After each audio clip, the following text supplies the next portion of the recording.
Shabbat Shalom, everyone. Good morning. My colleagues and I are here in the beloved Rabbi Samuel Chill Sanctuary. We are taping on Wednesday, December 18th, and this is being shown on Shabbat, December 21st. Colleagues, of course, today we start the Joseph story.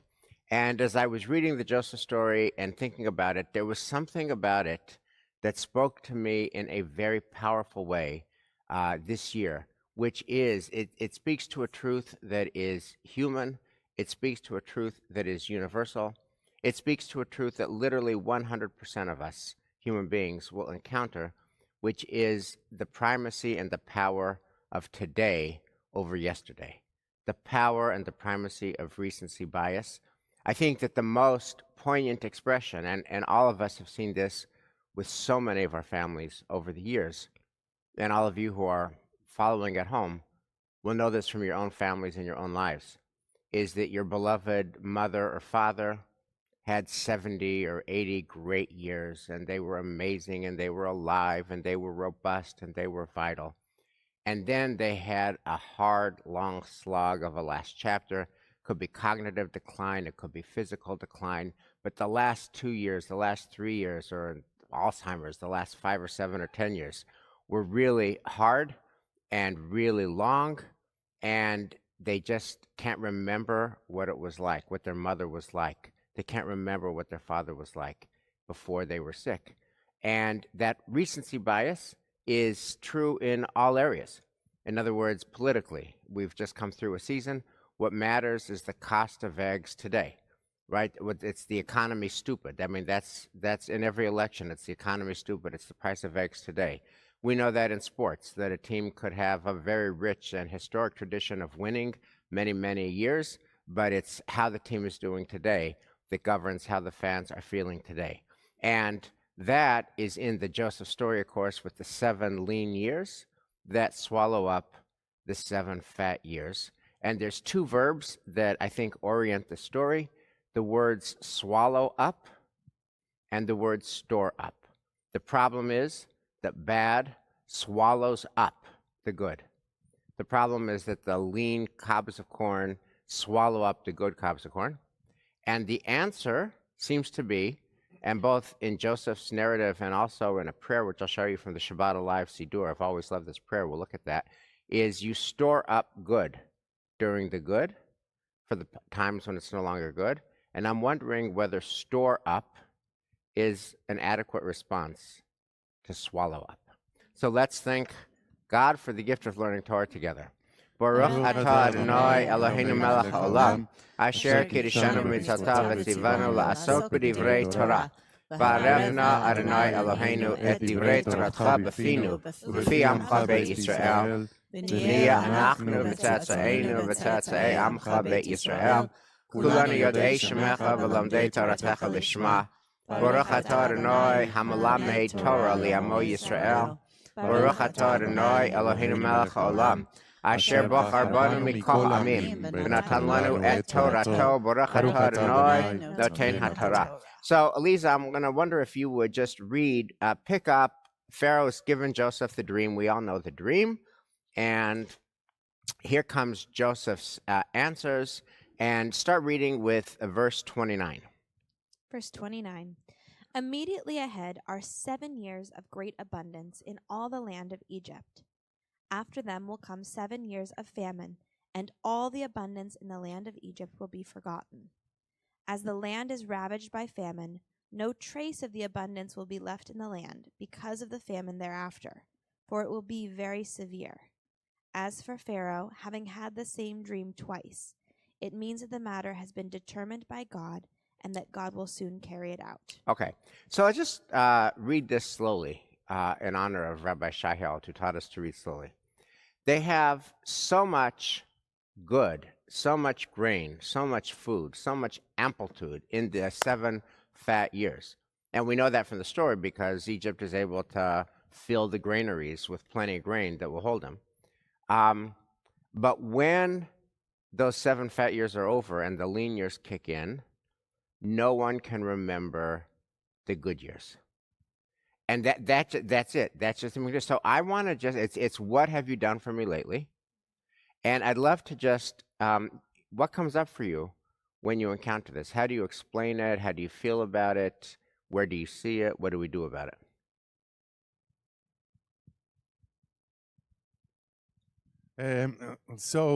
Easier to say that to be done for those who are lucky enough, human beings who are able to have great 7 years, because not everybody has the ability or the luck to have great 7 years, then to rely on those is not that easy. I mean, personally talking, I mean, if I look back 7 years in my life, I had my boys being younger and cuddly, and they will greet me every day with a big smile. They will jump all over Right. me, and my parents would be alive, and I'm not there anymore. Right. Okay, and yes, I have. I mean, it's inevitable to miss those days and to think that now it's bad. On the other hand, if I look, I said how lucky I was to be able to experience all that. So, but it's in times of darkness, it's not that easy to look back and say, "Wow, I'm." But can I ask you, because in that retelling, it sounds like you can go right back into that moment, that you can go walk right back into that memory of your boys jumping on top of you and squealing with delight and being with your parents.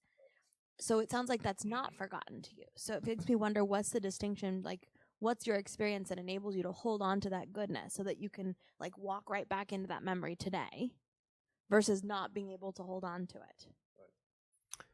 Yeah. I mean, Was that a question? Sort of, yes. Well, it was sort of a reflection and a No, question. So I it's like, only okay. Trying to go over your question. I feel very fortunate that I had all that. right. Very fortunate. And I wouldn't say it in my own case personally, and perhaps a lot of people would say the same. The years were not swallowed. Okay, I don't feel like they were swallowed. It's I don't forget about that stuff. Right. Yeah. I mean, what's so interesting about your answer when you map it onto the text that we just read is no trace of the abundance will be left in the land because of the famine thereafter, for it will be very severe. In other words, there and swallow does and when you read, if by the way, if you read Rashi on pages 3 and 4, Rashi's V'nishkach kol hasava, and all of the abundance will be forgotten. Hu pitron habliya. This is the interpretation of the swallowing. And then Rashi goes on to say, Velo yivada hasava, nor will the former abundance even be known. Hu pitron, this is the solution of Velo noda kiva'u el kirbena, but it could not be recognized. They had come inside them. In other words, the bad years swallowed up the good years. The good years were inside them. So they're in the Joseph saga, the lean years swallow up the fat years so that they can't even remember them. You can at least remember um, when the boys were young and when your parents were alive.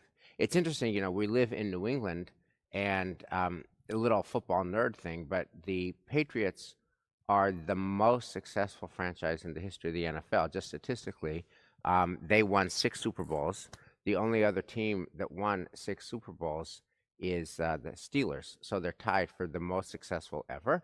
And yet, if you listen to sports talk shows after the Patriots games, you don't hear, oh my God, we're so blessed because they won Super Bowls all those years. What you hear is gripes about today. And so I think that swallow up business, like you can remember, but it doesn't necessarily mean that you feel today.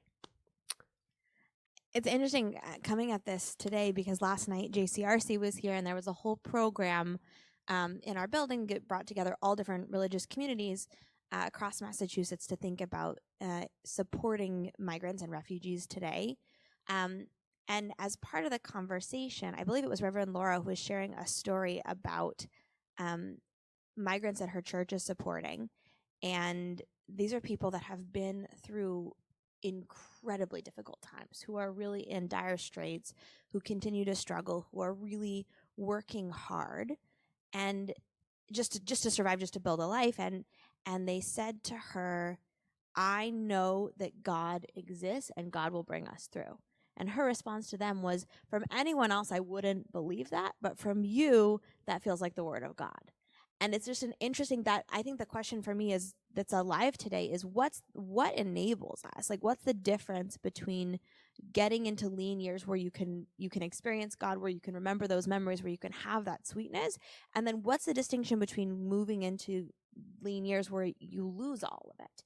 And it makes me wonder if the abundance that Pharaoh experienced, that Egypt experienced, wasn't true abundance. If there was sort of this veneer of consumerism, capitalism, whatever the ism is on the surface, and that the people, even though they had enough, were not satisfied. We're not in sort of a happy place. We're not in a grounded place, such that didn't satisfy them, and they couldn't remember it. I don't know. I mean, the story feels pretty literal to me. Like they have grain, they don't have grain. They have food to eat, they don't have food to eat. Love the attempt at some sort of a metaphor here, but it's pretty practical. And so to me, the whole time that you've been talking, I've been thinking a lot about the feeling in Israel post October 7th, because I spent some of my time as a teenager on a kibbutz Nachal Oz that was down in the Gaza envelope. And when I think about my memories of Nachal Oz and the joy and the white, getting dressed up in white on a Shishi Shabbat to go out and was Nachal Oz the kibbutz farm. where 1 out of 4 was murdered? I don't know the statistic, but it was not good. Right. I think Nachal Oz, yeah, because I was at Nachal Oz this summer, and just it was 1 out of 4 was murdered or kidnapped. And there was so much sweetness, and I have memories of looking through a chain link fence from the watermelon fields into Gaza and seeing women and men on the other side, and they looked at us and we looked at them, and we were each planting or going about our ways. And I feel in your recency bias, I feel like that memory is so swallowed up by the horrors of October 7th. Right. So which let's pivot then. You state the problem, so that's so powerful. That is so powerful. And Danny Gordis and others have written about who's going to go back. And the fact that they had all those rich, beautiful moments and all the Friday nights and all the loveliness after the horror, who's going to go back? And in the South or in the North, or is the whole country going to live in the Imbal Hotel in Jerusalem? That's a real living problem. So let's pivot to the solution in the story and see if it is a solution in our lives. So, Elisa, pick up. So, Joseph has named the problem. Accordingly, let Pharaoh find a man. Accordingly, let Pharaoh find a man of discernment and wisdom, and set him over the land of Egypt. And let Pharaoh take steps to appoint overseers over the land, and organize the land of Egypt in the 7 years of plenty. Let all the food of these good years that are coming be gathered, and let the grain be collected under Pharaoh's authority as food to be stored in the cities. Let that food be a reserve for the land for the 7 years of famine, which will come upon the land of Egypt, so that the land may not perish in the famine. In other words, the response to swallow up is store up. Store up the grain, and when the bad swallows up the good, we have stored up goodness that will survive. Okay. And in the biblical story, it works. I mean, at a cost. Of course, we know in the end that the first slaves in Egypt are Egyptians, right? They become slaves to Pharaoh before the Jews become slaves to Pharaoh. But at least it keeps them alive, but it works. How do you think about stored up in the context of our lives? And maybe this is a good time to just read, I just love Shabbat Alive. I've loved it from the very first service. And my favorite reading is on page 5 of this handout. Michelle, would you read this? This is a commentary on Psalm 92. During daytime? Yeah. During daytime, when we can see light, it is easy to recognize God's presence and God's blessings. When, however, the light disappears, we can only remind ourselves that God's presence is still with us, that God's blessings are still available to us, even though the evidence for God's presence has gone. In the morning, your loving kindness, your chesed, is apparent, but at night we rely on your emunah, your faithfulness. Day and night are understood here both literally and figuratively. If we store up our evidence of God's presence at life's brighter moments, we can use it to remind ourselves of God's continued presence when we find ourselves in the dark. Right, and that's a commentary on the line in the Psalm for Shabbat, to proclaim your loving kindness in the morning and your faithfulness at night. In other words, during the day, when we feel your presence, we're going to store it up, and at night, when it gets dark and cold and we're not so sure anymore, we remember, and then we feel renewed. Okay. Does that stored up response, is that commensurate to the problem of swallowed up? Well, it's like spiritual solar panels, right? Right. We've got this thing, and it speaks very much to Eliza's story on the spiritual level, right? Those people that the Reverend was speaking about had stored up a spiritual light inside of them that gave them some hope and some faith. Yeah, But I would say, and yet, yeah, I would say a little different. First of all, this paragraph is brilliant. I love it. You have to be a person of really good faith to think that you can see the light in the morning, because I remember years ago you said something like demons are bigger at 3 a.m. Yeah. Right? We wake up in the middle of the night and we start thinking about stuff and we started to worry. Perhaps during the day we don't have that, and I don't think it's that easy. Again, I mean, to go back to the stored stuff and look at 3 a.m. with optimism. Yeah, and Michelle, I want to come back because your point is the conversation of the Jewish people, not only of Israel but of the Jewish people. Go back to Nachal Oz. How does this stored up business land with you based on what you just said? To me, it's the people who are trying to return, who are storing up the vision of what was on those kibbutzim and are attempting to rebuild and to reconstruct, obviously in very different and difficult ways.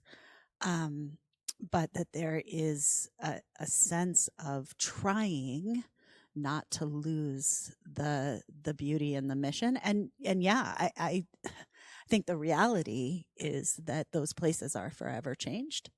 And the vision is, how could we restore a sense of hope and promise that once was there? So, Wes, the question that I have is, what happens when the store, good stuff, instead of bringing you comfort, brings you sadness because you no longer have that?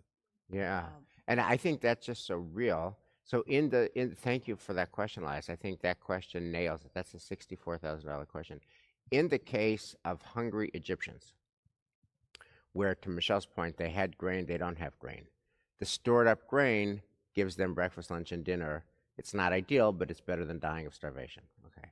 In all the cases that I think about, starting with Nachal Oz that Michelle mentioned, I mean, Danny Gordis wrote a piece a week or two ago about, this caught my eye because, Elisa and I are both from Denver, and he had a piece about this family, husband, wife, young kids, who are now living in Denver, Colorado. And those kids will grow up Broncos fans, and those kids will grow up skiing, and those kids are not going to remember the sweetness, the stored up goodness of the South. And the parents are like, who needs this? If I could live in Denver and I don't have to worry about Hamas coming and killing me at 6:30 in the morning, I think I'll stay in Denver and go to the Bronco game. Stored up doesn't work. And then when I think about the people whose loved ones are diminished cognitively or physically, or gone, but even if they're not gone, the cognitive, you all know this because we are all pastors together. If a family says to you, "Oh, I can't remember my mother when before she had Alzheimer's," you would never say, "Hey, yeah, but you were so lucky. You had 80 great years or 70 great years of your mom with Alzheimer's. Try to remember pre-Alzheimer's. Try to remember what she used to be like. Think about that." You would never say that. Because what's real, and you're going to be with them in the moment, is they're not thinking about the 70 good years. They're thinking about the 10 really tough years, and that's where they are. So I guess my question to you is exactly Elias's question. When stored up does not work for swallowed up, where are we? Elisa, we need you. Well, well, I was just gonna say, in that example, I think that's something that I've learned from you and from our families, which is that yes, like in that moment of loss after 10 hard years, 7 hard years, 5 hard years, it's very hard. There's that recency bias of not being able to remember what your relative was like before the Alzheimer's, before the illness.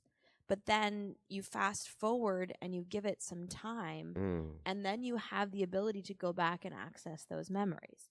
And so there is this space of distance, which sometimes obscures the goodness of our moment and sometimes gives us the perspective to be able to harvest blessing. And let me just build on that energy, Elisa. When you think about, I mean, Nachal Oz, of course, was unspeakable, but think about the Holocaust, right? And think about what's been the biggest growing Jewish city for the last X number of years, Berlin, Germany, right? Berlin. So somehow people, Jews, went back to Germany. Yeah. And what does that say about this whole conversation? Yeah, and I'm not sure the task really is to And to Poland, by the way. Poland is, you guys have been to, but you're going to March of the Living. But they're going back into a different construct, into a different, in many ways, a different place, because things have moved and changed, and I think that's actually important with recency bias, as you call it, as well, because maybe the task isn't to go back and find your kids when they were 2 and 4 and crawling all over you with all of that joy.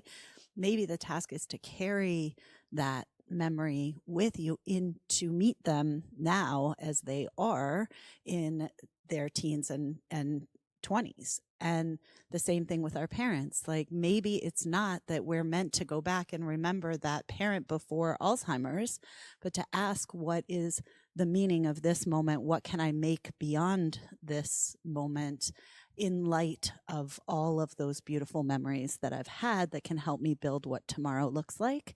And perhaps the same thing on Nachal Oz and in places like that have been so irrevocably scarred that if we only return with a sense of, I want to build those carefree moments and days, maybe we're missing the point.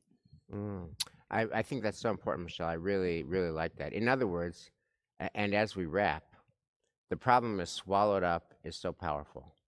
And the biblical response is store up. And that might work for grain to feed a hungry stomach, but it doesn't work for the brokenness that so many of us encounter.